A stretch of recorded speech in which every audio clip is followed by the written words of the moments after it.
Welcome to the Psychedelic Mom podcast. I am back with another conversation with Dr. Gabrielle Pelicci. Dr. Gabby is the head of provider relations at Third Wave, which is a research-based psychedelic education and community platform. And last time I talked, I know you were kind of involved in helping build the community. You have your doctorate work in transformative studies from the California Institute of Integral Studies. And right now, I just found out after I said, who wrote your book?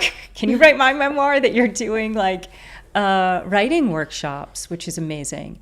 And then you traveled to so many different countries. As in the book, it talks about to almost find pieces of yourself.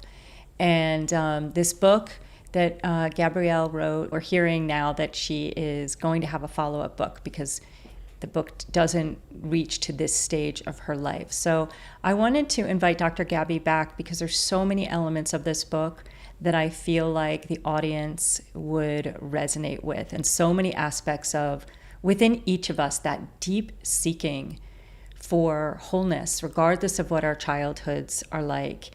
And you went on such a deep journey, one that started possibly in the moment that you had your mother's funeral, in that process. But so let's just start there for a second, because you were how old when your mom passed away? 21. 21. And you experienced kind of your first mystical experience. Yeah, I didn't know what the hell was happening. Yeah. I was like, right. I was, caught off guard for sure. I'd grown up in the Catholic Church, and everything's very linear there. There's like good and bad and all the rules and commandments, and God is something kind of, invisible, and, heaven's a place you go when you die. And the kind of Catholic Church I grew up in, there was no mysticism, there was just discipline. And then when my mom passed, I immediately had this spiritual connection with her, could communicate with her, could sense her. And it just blew open my paradigm and just kind of shattered all the rules and laws and dogma and stuff that I had been living up until that moment. And I just didn't know what to do with it. It took me about 5 years to integrate that experience and understand that there are different lineages and religions and practices where connecting with your ancestors is a very normal part of life. It's normal to pray to them, to communicate with them, to have relationships with them in the non-physical form. And once I sort of gathered all that information and learned all those different tools, I could normalize it. I could kind of relax into it. But before that, I was like, oh my God. All I knew was the Western medical model. My father was a psychiatrist, neurologist, and all I knew was these kinds of experiences mean that you're crazy. These kinds of experiences are psychotic or something, especially since I was sober. I wasn't on drugs when I saw it. I was completely sober, having this very transcendental experience. So it took a while to understand what was happening, and now it's very And at that time, you were 21, and it seemed like you had a lot of anger maybe toward your mom at that stage. You talk about her being in the hospital and buying her the sneakers.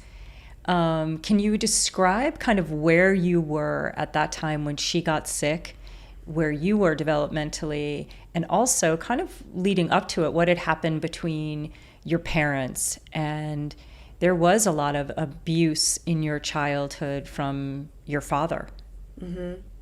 Yeah, I grew up in a home with a lot of domestic violence, mental illness, addiction. So everybody was beating everybody up and screaming and yelling, and we were moving out and moving back in, and my dad went in and out of rehab a few times, and it was just complete and total chaos, violence. I never knew from one day to the next what was going to happen. And I was really, really angry. I was super pissed off. I was pissed at my parents. I was pissed at the world. I felt like really like a sense of injustice from the time I was like 3 or 4 years old. And I used to call the police, and the police used to come, and nothing would happen. And I would, it just didn't feel like anyone was intervening, supporting, protecting me. I had no protection, and I couldn't protect myself, and I was really angry about it. And that permeated my relationship with my parents for the time they were alive. Like, my mom was alive until my 20s. My dad passed about 10 years ago, and that anger permeated it, because I couldn't accept it. I couldn't accept the situation. And my mom and I had a very contentious relationship. My dad and I were always in conflict and power struggle about things.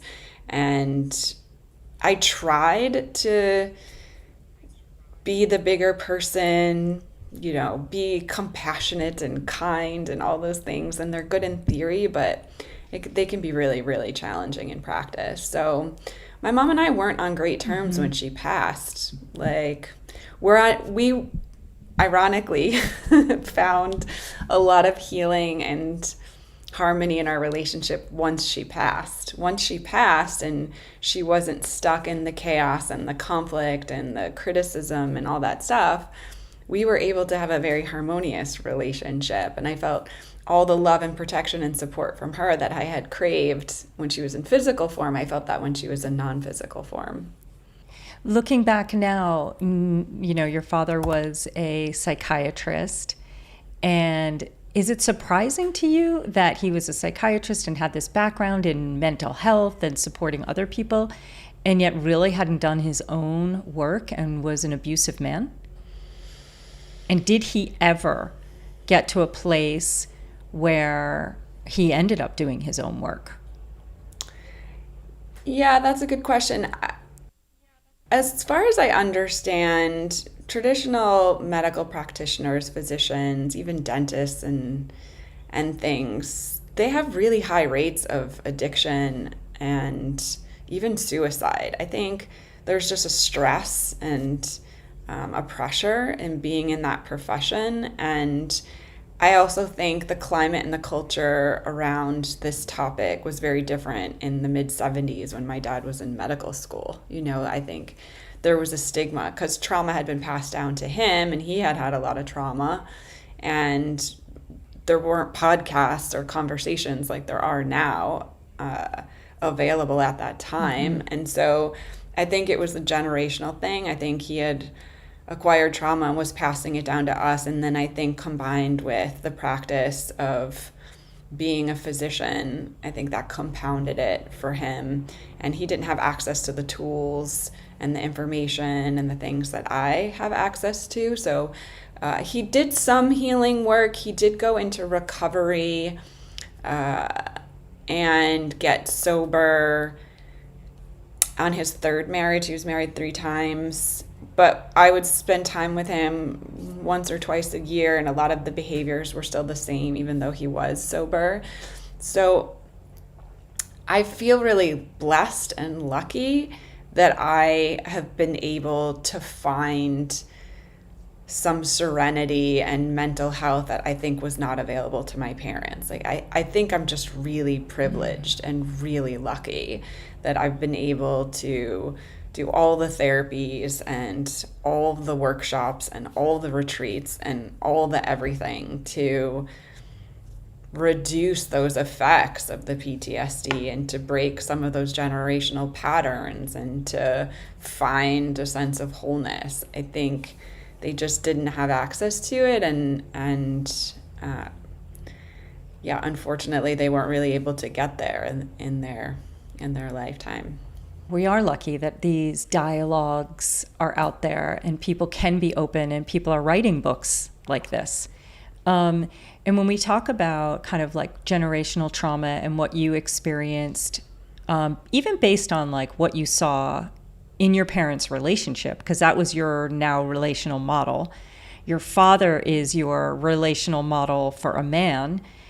How did that affect you in the men that you then chose in your life? And was there a final point where you're like really aware that the relationships that you were in and some of the patterns that you were in your life were based on like your childhood? Yeah, relationships were a real blind spot for me. I would be attracted to people and I would be in it for a year or two before I would be like, what am I doing? Like it was very automatic pilot. I would end up with people who were really weak and needed a lot of support, and I could give, and I would get codependent, and then I would get resentful. Or the last relationship that I had, he was much more like my dad in terms of narcissism and being disrespectful and stuff, and I would compensate by trying harder to like fix everything and make everything better. Like I would get in these very weird situations that from the outside I would have friends say to me, you're so amazing. Like, how are you spending time with this guy? Like, you're beautiful, you're intelligent, you're educated, like, how are you with this guy? And like, so from the outside, it looked really obvious that I was making bad decisions, but it was a blind spot for me. I didn't understand. I do understand now, and now because I'm single now but dating now, in my kind of dating life, I'm able to notice really quickly, like, oh, I see this habit in this guy. I see myself like, engaging in it, and I have an awareness of like, oh, I don't think I want to make that choice. I think I want to make this choice. And there's like a liberation in that and like a freedom, but you don't have access to that until you have access to that, right? It's like, right, you end up just on this automatic pilot until you have that awareness, and then you're like, oh, I don't have to do this, right? Just like I don't have to reach for the cupcake and eat the cupcake, or I don't have to have the glass of wine at the end of the day, or whatever it is that is your habit, until you're like, oh, this is what I'm doing, I'm going to make a different choice. Then you don't have that freedom. And I do feel that I have it now, and it just wasn't available to me until I did all of the therapeutic work that I did. It just wasn't available. What are some of those red flags that you see that you're like, oh, this, you mentioned like narcissism, but for someone who doesn't have that awareness yet, what are some of the things you could point someone to and say that could be narcissism? Or the guy did this and I was like, okay, I'm not going to pursue this relationship. Do you have any of those? Yes, it's how I feel is the flag, green or red. So because my dad had made me feel bad for my whole life, when a guy made me feel bad, that wasn't a red flag. That was like, oh, guys make you feel bad. Right. Like it was just like, that's what it is, So now, having kind of done all the work, if I'm interacting with a guy and he does anything, like whether it's like avoiding me or like coming on, too hard, not respecting my boundary, like whatever it is, if I feel bad, I'm like, oh, like I feel bad. So right. What's going on that's making me feel bad? A boundary's being crossed. I can communicate to that person, this is my boundary, and see what happens. Or I need you to be more consistent with me and see what happens. And then come back again to me when he responds, oh, how do I feel about how he responds? As if it feels good. He was like, oh, I'm so sorry. I will respect your boundary. Oh, now I feel good. So my comfort has become my compass, and I didn't have that before because I just didn't expect to feel good because I had never felt good interacting with men. I had felt like nervous. It was just familiar. Yes, which is weird because some people who had a loving parent and had a healthy, safe relationship, they have that expectation that in any interactions that they have with men or romantic partners, that they feel empowered, they feel healthy, they feel comfortable. It's the norm for them, and it just wasn't the norm for me. Amazing. So also you went into modeling at some point, and I'm curious what that made you feel like, because again, that's like, seems to be almost a devouring industry. How old were you when you went into the modeling industry, and what were the like pros and what were the cons of that time of your life being in that field? Yeah, I started when I was 8. I was enrolled into it. So my mom took me to beauty pageants. What? Okay. Yeah, I started when I was 8. I started in beauty pageants and doing little print local things for like the newspaper, the local department store, little fashion shows and things like that, which sort of culminated in the modeling contract when I was 17. So my mom had put it, before I was even of age, I had been in it for about 10 years. And then I started like professionally doing it as a career. And the same sort of thing happened with modeling that happened with relationships, which was I kept being like, this doesn't feel good. This doesn't, like, I had been in it for 10 years crying to my mom, like, the curlers are too tight and the makeup burns my eyes. And she kept being like, you're fine, you're fine. And then at some point I was like, this doesn't feel good. Like, I don't understand what's happening. You know, like I would go into the agency and they would measure me all the time and tell me I was so fat and I needed to lose weight. And I was like even smaller than I am now. Like even now at my weight that I'm at now, I was about, I think almost 20 pounds skinnier than I am now. I'm pretty skinny. And I just felt degraded and I felt, you know, uncomfortable. And at some point I was just like, this feels bad. And I started going to a therapist who started talking to me, and I would tell her like, I can't eat, I haven't eaten in a couple of days, I'm too fat, blah, blah, blah. And she would be like, this is sick, this is not good. You can do things differently, you can make different choices. Again, just someone's giving me permission to do things differently and giving me the option to make a different choice. Sometimes you don't know the choices that are available to you. Sometimes you don't even know. And sometimes you maintain commitments to things and loyalties to things that were assigned to you in some way until you find your agency, you find your personal power. And as women, we're so discouraged for so long to have that agency and that personal power. You know, it's like, give it to your work, give it to your husband, give it to your kids, give it to your family, give, like whatever. Like there's such a demand on our personal energy and personal power that sometimes it takes a little bit longer to get there, I think. Yeah. Even bringing that up, when you saw your mother and father divorce, once your mother didn't have that man in her life and wasn't a wife, what did her life look like after? You know, what did society do for your mother? Did she have a thriving life after? What did she experience after divorce? I would never apply the word thriving to anyone in my family.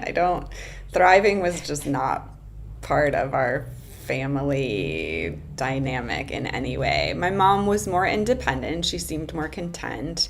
She dated. I resisted a lot of her dating because there would be like a lot of guys coming in and out, and I'd be like, what's happening? Like I was in middle school or whatever, and that was uncomfortable. Mm-hmm. But she was, you know, she found contentment. She stayed in our childhood home. Mm-hmm. She did some renovations so she could rent out parts of the house. She had close friends. She spent a lot of time with friends. I wanted more for her. I knew that she secretly had desires of her own profession or her own career, which she never achieved. I wanted a partner for her that was amazing and loving, and she never remarried or found another partner. So I wanted things for her.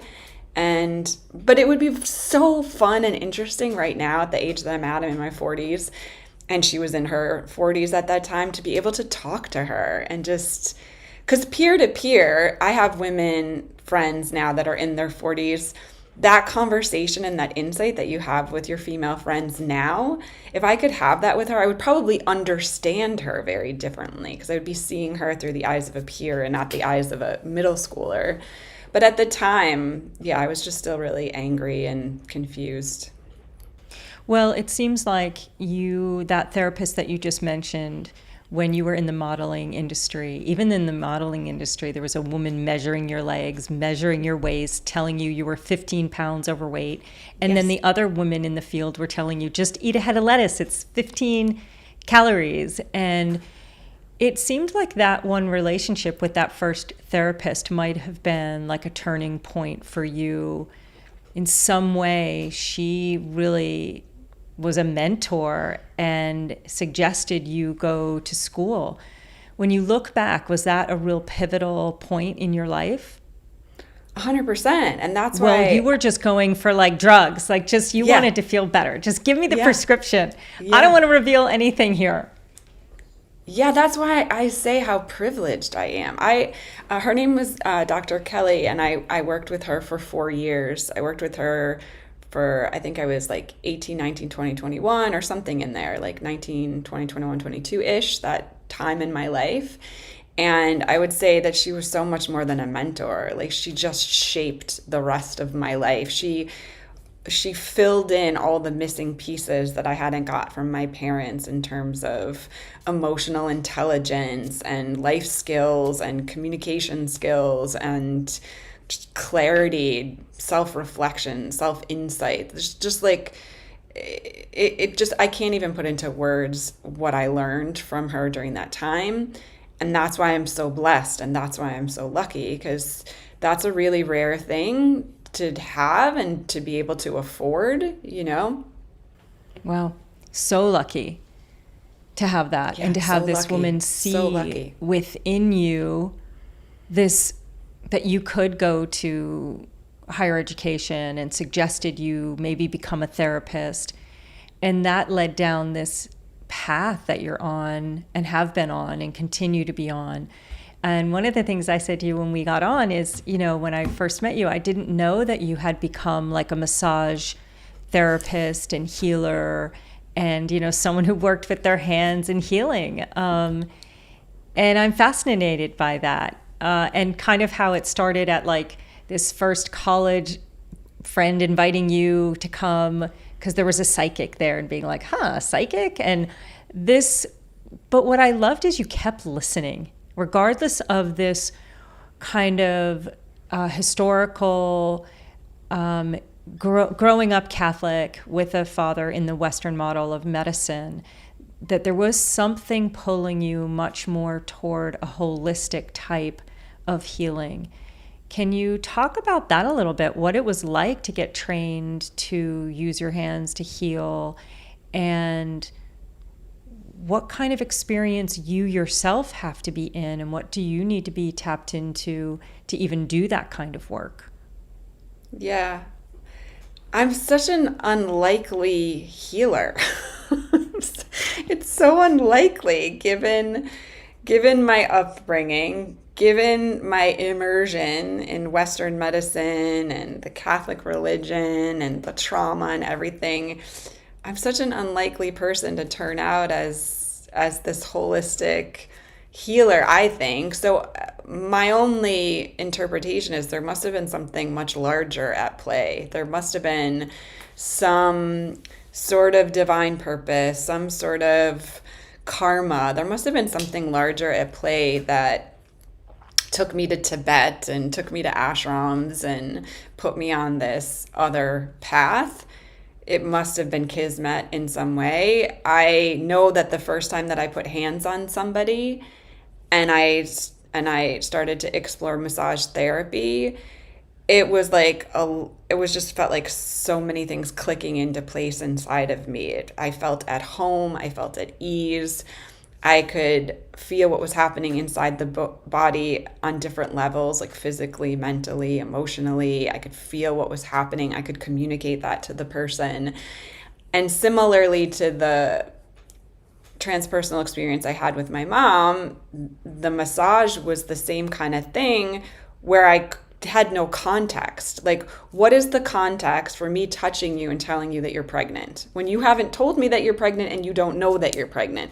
What is the context for that? Like, which happened? Those things happened. And so I had to, again, take about another 5 years to integrate the fact that we have sensory awareness that is mysterious, that we can know things about people, about the universe that are outside the boundaries of what science tells us is possible, and that I have those gifts. I am empathic. I can know things about you that you didn't tell me. I can know things. My mom has come to me a few times and told me about things that were going to happen. Like most recently, she told me that her brother was going to pass away, and then I called my aunt and I said, you know, Bill's going to pass away, and then Bill passed away. Like, he wasn't sick. It was not something that anybody knew was going to happen. But so I have access to some information that is a little bit woo-woo, and that's what happened when I started that massage experience. I started studying energy medicine and Reiki and massage therapy and all these modalities of touch, and I found that it was a portal for information, and as I accessed healing energies for others, it was also bringing me more into alignment, right? It was moving through my body and strengthening me and empowering me and making me feel more connected and more whole. So I think you get as much as you give when you're a healer. I think you expand your capacity in so many ways by practicing as a healer. Yeah, I love that part in the book where there's kind of this acknowledgement and question of like, as the healer and you're working on somebody at times, who's gaining, who's giving. The giving and receiving almost goes both ways. And, you know, at times I've had clients who are grieving something, and I feel that both ways where I'm like, are they doing some grieving for me too on this area that I have the same wound? And then there are times a client leaves and the next day I'm like, this happens a lot to me, this really awful, really not attractive burping happens the next day. For like an entire day, I'm like purging in this purgative burp of like energy. But sometimes I notice it's very interesting that the different wounds that I have, clients come, and also you say in the book, you can only go as deep as you've gone yourself. So I think there's that piece too, that it's so important to do my own grieving work, which I've done. But it is interesting because each time there's this, well, it's just like this mystery. It's a mystery, really. Yeah, and that's part of the motivation to keep learning and healing, is because you do have people present with things and you realize you've hit a limit, like, oh, I can't quite help this person the way that I want to or the way that I need to. And then that's part of the motivation to keep growing and expanding and learning, is like so that you can serve more, because you feel that feedback loop. You feel how much you get in the practice of it and how much more you can give as you continue to heal your own stuff. So your book ends with you at the Meadows in Arizona. Can you talk a little bit about what that experience was like and what it was like, where you were in your journey once you got there, and what that taught you? Yeah, my friend Michelle suggested that I go there, and she said it might kill you, but like if it doesn't, it's going to be very healing. And I was like, hence what? The title of the book. Exactly. She's like, it's going to be the hardest thing you've ever done. And I was like, yeah, whatever. Like, you know, I've been to Tibet and I've done all the things. Like, how hard could it be? And it was by far, like, even now I've done ayahuasca and psilocybin and all these things, it was by far the most challenging because of what I mentioned earlier, which is I had blind spots, and blind spots are blind spots, but they're also things that you're avoiding because you're always getting hints, right? You're always getting indications. You're always getting a sense of like something's not quite right, but like you just keep spraying Febreze and hoping that you don't smell it, right? Like yeah, it's like that compass you said. It's like you don't feel good, but you keep that relationship going, or this isn't working and you're so uncomfortable, but you're like, yeah, I love that Febreze, it doesn't smell too bad. We'll just keep on going. Yeah, and this was like basically, locked down in a room for 5 days with like the most talented therapist I've ever met in my life who just opened everything up and took it all out and was like, here, this is your life. And I was just like, ah. Like, and there was 5 other women doing it with me, and she took out all their stuff and we all looked at each other's stuff. And I think that was one of the elements about it that was so transformative. Was that was the first step to publishing the book, right? It was, I had written multiple drafts of the book up until that point, but it was the part about other people witnessing it, that intimacy of being seen, that I was not able to cross over. And it was only in completing that workshop, it was called a survivor's workshop, where you explore all the trauma from your childhood. It was only in and revealing all of those things, being seen and feeling the relief of that, that I was able to put the manuscript into the world. And it's definitely the most powerful therapeutic thing I've ever done. It's so powerful. Yeah. And I think there's a couple of things you're talking about. Is number one, when there is trauma, it gets turned on the self as a child. So there's this desire to not expose oneself, and you had this deep desire not to expose yourself, even in like your original therapy or different places in your life where you were talking about how comfortable you were, even with a professor, when you were like, you couldn't take the exam, but you couldn't really say how bad it was. Mm-hmm. And it is so interesting because, in my opinion, the earth medicine work and ayahuasca and the best aspects of it, I think, as far as healing goes, is getting into the shadow work, is kind of like bringing you to those places and opening it up. And sometimes people can't get there without it. But if you have, like you just talked about, these incredibly trained therapists, I always think it's like fascinating to see someone's current life and then have them start to tell little things about their childhood and see like the direct ties. Like it's always the outpicturing of the child. And in particular, when we don't have those awarenesses and we're not conscious yet, like you said, even when it came to the relationships, there was unconscious patterns playing out until there was awareness. It's so fascinating. And I know that there's, same with me now, there's still things that I'm not fully aware of that are playing out in my life now. But it's so interesting how therapists have that ability, and we have that ability to see, so much easier to see it for somebody else too. Like, oh, that's the very child part playing out doing this. That's the part that never felt seen, that needs this. And so what were some of those parts for you that were the hardest to really go into? I was in denial that my childhood was not that bad. I was just like, oh, it wasn't that bad. I was just like, it was in a locked box in some catacomb in my psyche. And I was like, yeah, I don't know. The first thing you had to do in that workshop was inventory the trauma. And you had to write down the category and the thing that happened.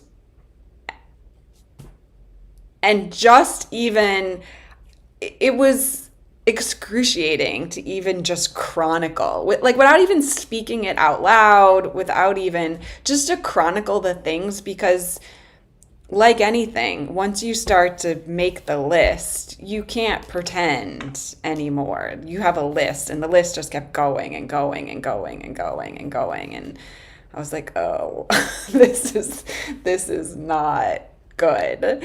And so the confrontation of reality, the sobriety of the reality, and facing that. And then there's other practices that they do where they bring in the parent, and you role play with the parent, and you confront the parents about the things that they did. And I mean, each exercise was harder than the next.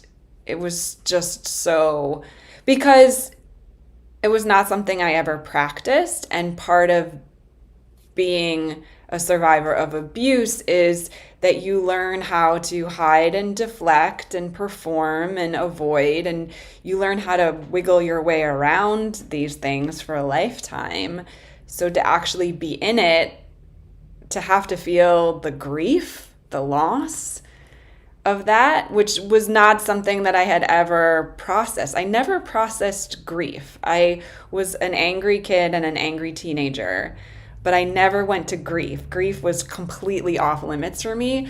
When I left that workshop, I cried for 200 days. I cried for 200 days when I left the workshop. Like, crying became a daily, like, purge. It was I could not stop crying. And it was 40 years of grief that I refused to let myself feel until that time. And just to give a disclaimer, I had built up a lot of self-care practices that I needed in the integration. So I knew once I left, okay, these are all the things you're going to need to do, right? I knew that I had to be getting outside and getting fresh air. I was going to get some acupuncture. I was talking about my feelings. I had built up a toolbox to manage the larger immersion experience, which is something that I think is significant. You have to have tools for integration once you do an immersion. And that immersion can be meadows, that immersion can be ayahuasca, like that immersion can look like a lot of different things. But then you need tools to do that renovation at the end and that integration at the end. And that's where I really had to kind of use all that support to recover. When you do finally get to the energetics and the emotions and the sensations of all that was suppressed of that child, you need those integrative practices. Yeah. Did you have ones that you felt were the most supportive to you? Well, that's when I found the plants, because up until that point, I had really valued breath work, yoga, meditation, massage, acupuncture, herbalism to a certain extent, all the holistic things. I used them daily. I didn't really do Western medicine unless it was a very acute situation. But there was something about the total deconstruction that happened during the Meadows experience. I needed the plants as an ally to put myself back together, which is what the second book is about. I needed the plants to teach me how to regenerate. I needed them. I had to be in relationship with them, walking with them, talking to them, putting my hands in the soil, ingesting them, meditating with them. I needed them as an ally at this time in my life for that regenerative process. Nothing else was really helping. Some of it would sort of ease the anxiety or help me find that balance, but the plants became my teacher, my mentor, my support system, my medicine. And that's really what the second manuscript is about how the plants put me back together. And do you have a title for this book yet? The working title is The Medicine We've Been Waiting For. So often while I'm writing, the title keeps shifting and changing, but the working title right now is The Medicine We've Been Waiting For. And it's a lot about eco-consciousness and how the plants help to bring us back into right relationship and reciprocity, and how it has so much to offer in terms of healing and medicine. And I really think that for humanity in general, we need to activate that consciousness if we're going to write a new story for humanity and have that collective healing. Because a lot of us are doing this work one-on-one, but collective, we all really need to move in a different direction. What do you think, like, in this journey that you've been on? I know there was that question in the book. I think it was, would I ever be whole? And then you picked up a book at a bookstore, and it was a Zen book, and the first thing it says is, you are perfect, whole, and complete as you are. And so between that question of, will I ever be whole, to this deep knowing that it's all perfect as it is and you are, where do you think, like, the plants and this whole journey has taken you in that question? and that, first paragraph of that book or first line of the book, what do you feel inside now, and how do you hold both of those things? Yeah, it's funny because when I would see phrases like that in my 20s, I would be so irritated. I would find them so irritating. I'd be like, perfect, meh. Right. Like, what are you talking about? Like, this is a shit show. Everything is a shit show. Look at the world, right? Look at what are you talking? Like, I was so, and then I kind of graduated into a little bit of like a spiritual bypass, Abraham Hicks, like, everything's working out for me. Everything's working out for me. And you can get really blissful. I can just call this in. Yeah. You can get so blissful on the mat where you tap into a sense of wholeness, but it also it's not embodied, right? It's not like coming from your gut. It's coming from like sort of the dopamine hit of the meditation or whatever. And I really genuinely, firmly believe that ingesting the mushrooms and the herbs and just getting dirty every day. I was doing manual labor on farms. I was building houses. I was sitting in ceremonies. I really do believe that it became part of each cell of my body, or maybe that sense of wholeness and well-being was already there, but I was like activating it and like turning it on and tapping it in. And I really do feel like it's on the inside now. It's not something that I'm like reaching for or meditating on, or it really feels like it's inside, so much so that whereas like the inner critic voice was so dominating prior to my relationship with plants that I would just succumb to the inner voice and be like, yeah, I'm a loser. I know life is terrible. Yeah. Like now there's such a wholeness inside, such a resilience that when I get that inner critic starts to like whatever, I'm like, what are you talking about? Like, are you talking to me? Right. Like, I think right. You have the wrong number. Whose voice is this? Like, what are you talking about? And just the fact, and that's coming from just like literally like a place of lightness and of well-being. And I don't even have to rage against the inner critic, it's not even a thing. I'm just like, what? No. It's so funny because when you start to realize like your thoughts and the thoughts about yourself, you don't have to take as anything other than like thoughts.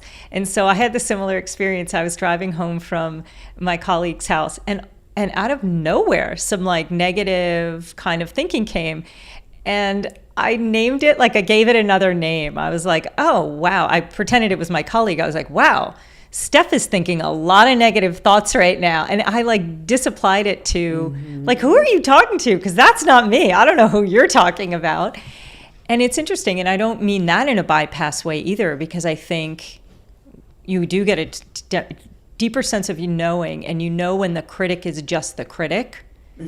It's that kind of maybe the stuff from childhood or a wound that plays out versus kind of that deeper knowing in yourself, that if that voice came on and said, oh, maybe you want to look at this, it comes in a very different way. But I love that when you're talking about that knowing inside, that is very different than from it coming outside in the bypass way of some of the affirmations and all is well and whole. And it's so funny because I have the same kind of experience. I remember, I think it was, Louise Hay's book. She had that meditation that said, I am whole and complete as I am. Everything is perfect. And so like about, 20 years ago, I would just recite it. And there was a part of me that believed it and a part of me that was like, I'll just say it because I can make this come true. And I think as you go a little bit deeper on the path and possibly some deeper inner healing, is like you can hold both. You can hold like the parts of yourself that are still yet to be fully integrated into the wholeness, but with like pure love, not criticism. And then honor the parts of yourself that are fully whole, knowing that, it is all whole. It's interesting, it's an interesting process. And I don't know where I'll be a year from now in that thought. I know. I know, that's what's so interesting is that we're a moving target, right? Like our identity is a moving target. It's like we're in the process of shifting and changing and evolving and expanding and learning constantly. We're not like a fixed thing. We tend to think of everything as so fixed, and it's not. Everything is always in motion. We're in motion. Everything is in motion. So do you still work with clients now? Yeah, I've just opened up my practice again. I had paused my practice for a long time, and I spent a few years reflecting on what I wanted my practice to be, because initially it was a lot of body work and energy work type stuff, and then I shifted. I was doing business consulting for about a decade because I was a university professor, and as women were coming through my trainings and trying to carve a career path, they were like, I don't know what to do. So I was mentoring and teaching business related skills for a long time. And then I got into the plants and the psychedelics, and I opened up my practice again recently for coaching around writing, leading writing retreats, working with people to draw on these different resources like microdosing and journaling and things as part of their toolbox for transformation. And so I've started teaching some classes around this. I have something I call Writing as Medicine.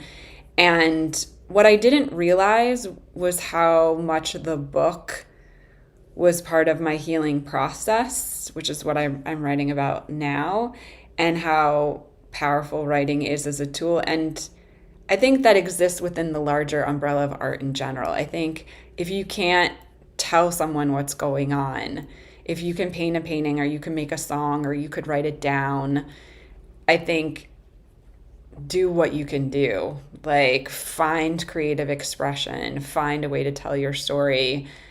I think that there's an added layer of healing and growth when you're able to express that to someone else and say, this is what this means, this is what happened to me, this is how I'm healing. I think that allows the light to come in, and that allows all of the darkness to dissipate. And helping people to do that feels really valuable to me. And so that's what I'm focused on now, like groups and one-on-one around writing and storytelling and expression and helping them on their journey. That's really cool. On the medicine, how would you, for someone who's kind of like, oh, that sounds really interesting, microdosing, creativity, someone who's kind of new, what would you say that earth medicines can do for your creativity? Or, what's happening when you use a microdose or a bigger dose of medicine for your creative journey? Yeah. I just gave a really interesting talk about this for Creative Mornings. I don't know if you know that group, but they have local chapters everywhere, and I spoke at the chapter in Palm Beach. They have a morning once a month, like on Friday, where a speaker talks, and they asked me to speak about psychedelics, and the topic was reverie. Reverie meaning that experience of daydreaming and imagining and things like that. And in my talk, I explained about the default mode network of the brain, and that when this default mode network gets too hyperactive, we're overthinking everything. And that's where a lot of that voice comes in, where, why did I do that? I shouldn't have done that. I got to do things differently. It's like a lot of that inner narrative happens. And one of the things that we know that psychedelics do is that they interrupt that pattern. And for me, I used microdosing for healing, but I also used it to finish my manuscript. So I needed to write without too much overthinking. I needed to activate the creativity. I needed to feel that ally and the support.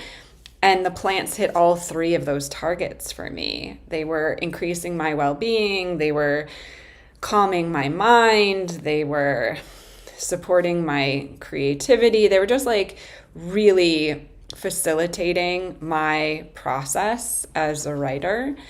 And I think that they offer a lot for people who are working. There's even moms, a lot of really popular mom groups, like, you have the Psychedelic Mom podcast, there's Moms on Mushrooms, like moms are also using this to manage their mental health while they're taking care of everyone else's needs as a mom. That's amazing, right? And we know that psychedelics are less harmful than psychotropics. We know that they're non-addictive. You can't get addicted to psilocybin. We know that they provide so much benefit, and not everyone is going to have access to a retreat. They're not going to be able to leave their life for a couple of days to go on a retreat. A lot of people are going to be intimidated by a macrodose experience, and microdosing just makes it accessible and it comfortable if you want to try to explore this medicine as a tool for your own healing or creativity. So it's been infinitely valuable for me, and I'm seeing the same results with other people as well. When we talked earlier about kind of the Western model of healing and versus like kind of earth medicines, and we were just talking about how quickly it changes. Were you at the Colorado conference? Yeah, psychedelic science. In Denver? Yeah. Yeah. I didn't see you there. So where do you think we're headed now? We're getting more and more mainstream adoption. I think the pendulum is going to kind of swing back and forth. We're seeing decriminalization on the West Coast, and we're seeing all of Australia, New Zealand. You can use psilocybin MDMA for therapeutic use. Like, we're seeing broad changes. We're seeing more mainstream education. Just before I was talking to you, I was going through that course from Berkeley that they put out online. It's like a free course, and it's becoming accessible. It's in the media daily. And there's, you saw at the conference, there's like 12,000 people at the conference. And the previous conference, he said there was like a few That's why I didn't see you there. There's like 12,000 people. Yeah. It's extraordinary. It's extraordinary. Yeah. So I think it's going to continue to grow.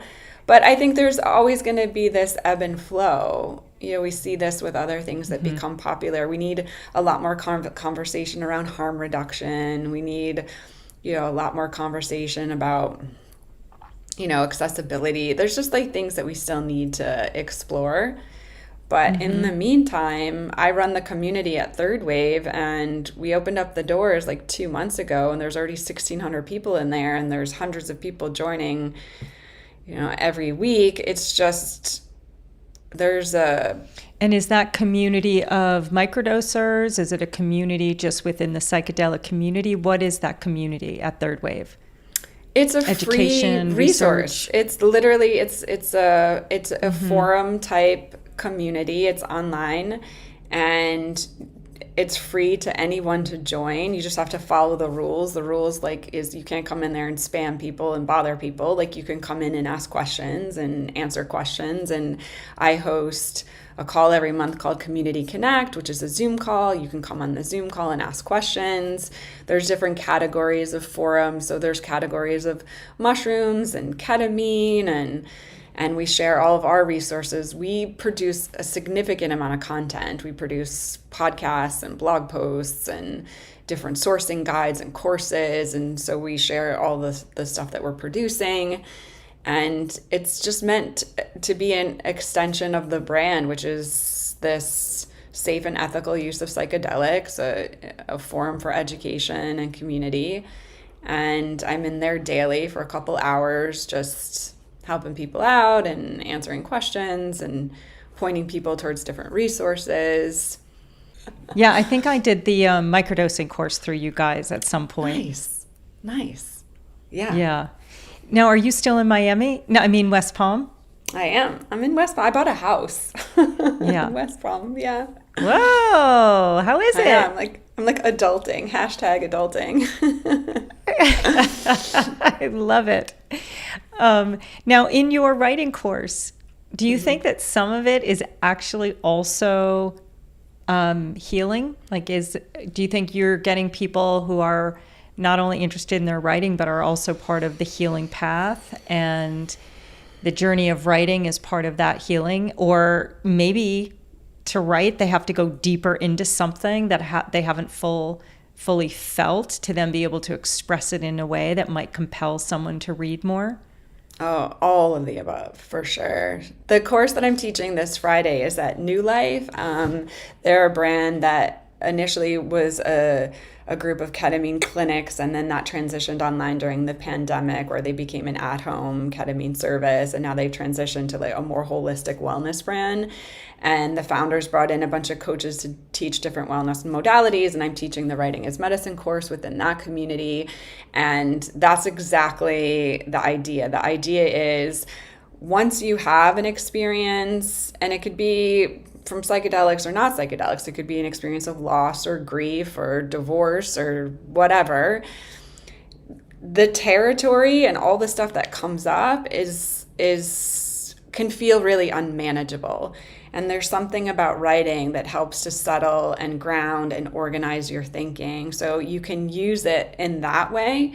You can also use it in a way to discover yourself, to what am I actually feeling? I'm a big fan of the morning pages, which is from the artist's way. It's just a practice where you get up and you write, free associating whatever's coming into your head.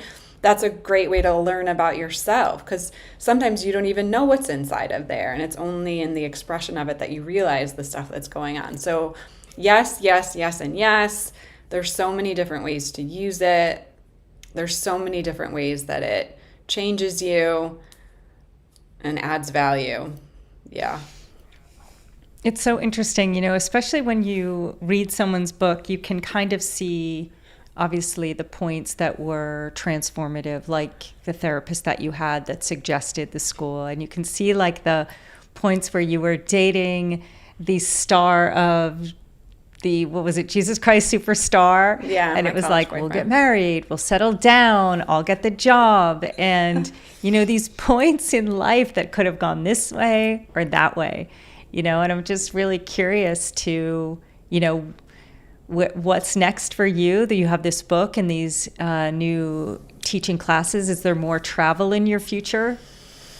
No, I'm grounding in. I'm rooting deep. I got the house because I want to be embedded in the community, and I'm working with some local clinics to do the coaching face to face with clients going through treatment, and teaching these classes, working with people. I feel called to just be in one place right now.